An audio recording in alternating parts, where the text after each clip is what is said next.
Hello, नमस्ते, प्रणाम, हर हर महादेव। हम आप सबके भाई बानी दीपक दीपांशु। तो आप सभी के स्वागत बाटे हमारे यूट्यूब चैनल दीपक दीपांशु राइटर में।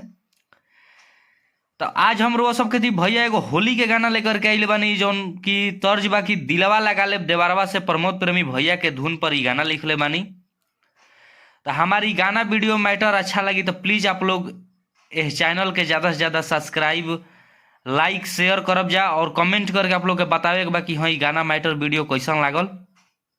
और जे भी भाई के हमरा से पर्सनल गाना लिखवावे को कि म्यूजिक बनवावे को कि तो भाई हमारे नंबर पे संपर्क कर सकत हन। हमारा नंबर डिस्क्रिप्शन बॉक्स में या वीडियो के स्क्रीन पर मिल जाए आप लोग के। तो हमारा एकदम पूरा विश्वास बा कि यह वीडियो के बदौलत आप सबके प्यार, आशीर्वाद, प्यार दुलार अपने भाई दीपक दीपांशु का और इस चैनल के ढेर सारा अपन देहब जा।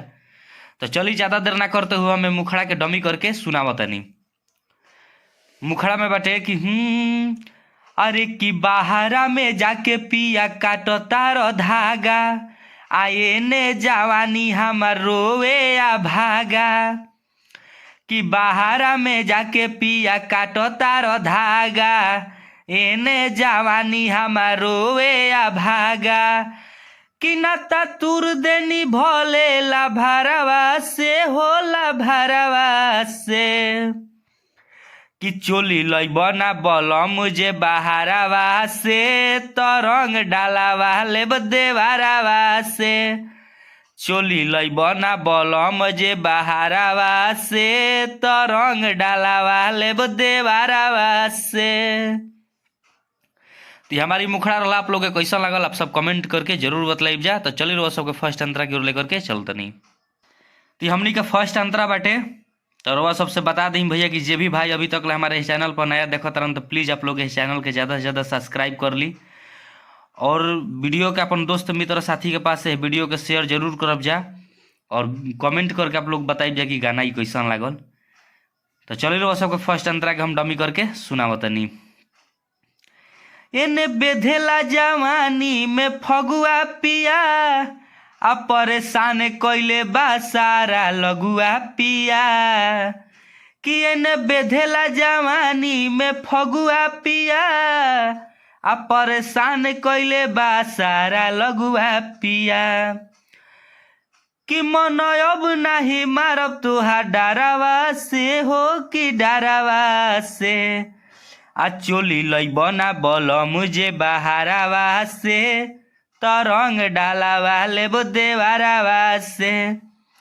चोली लैबना बलम मुझे बहारावा से, तरंग डालावा लेब देवारावा से। तो चलिए हमारी फर्स्ट अंतरा रहा, आप सबके सेकंड अंतरा की ओर लेकर के चलतनी।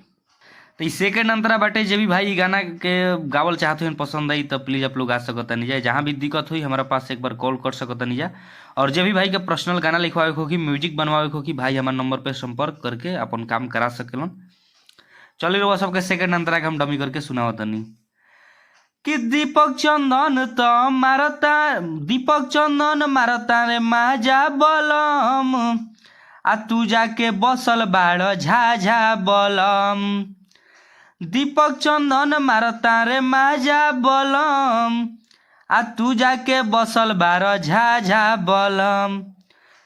कि प्रीतम रोहित लगई है दुपहरावा से, दुपहरावा से।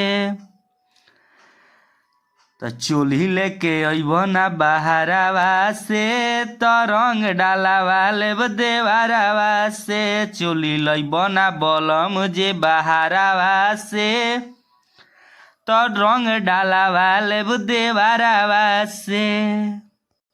तो हमारी लिखल गाना आप सबके कैसा लगल आप सब कमेंट करके जरूर बताइब जा। अच्छा लगी तो प्लीज़ आप लोग वीडियो के ज़्यादा से ज़्यादा शेयर करब जा अपने दोस्त मित्र साथी के पास। और जो भी भाई चैनल पर नया हुई है प्लीज़ आप लोग सब्सक्राइब कर लेब जा। चलिए नेक्स्ट सॉन्ग के लिए टाटा बाय बाय, जय हिंद, जय भारत, जय हो भोजपुरिया समाज, जय हो माँ सरस्वती।